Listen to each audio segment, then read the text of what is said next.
Finally, here at 6, it's that time of year when all the veggies you planted in your garden are good and ready for picking. But what do you do with them all? Mike Stevens learned the answer back in 1989 when he met a master food preserver. And that is tonight's trip back down the Pennsylvania road. Almost anyone will tell you the problem with a garden is that everything in it gets ready at once. And if you've got a green thumb, watch out. You're in for an avalanche. So, what to do with it all? Pickle those peppers. Can those carrots.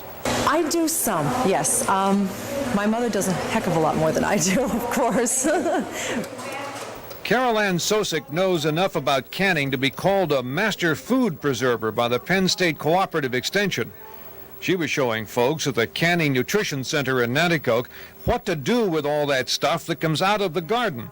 Stuff too good to waste. Stuff we dearly want come winter. Carol Ann says this is the answer. But with working, it is tough.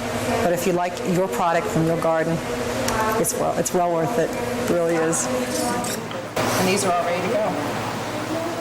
A generation or so ago, this was a common sight in every home in late summer.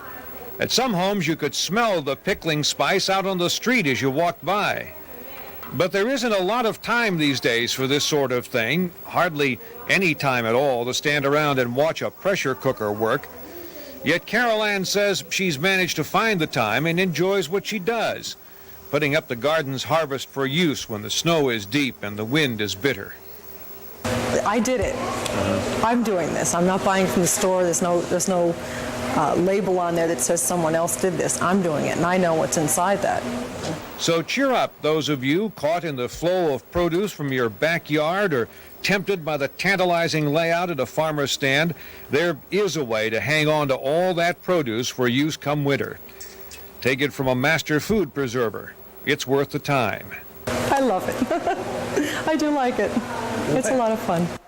I'm Mike Stevens, News Watch 16, on the Pennsylvania Road in Nanticoke.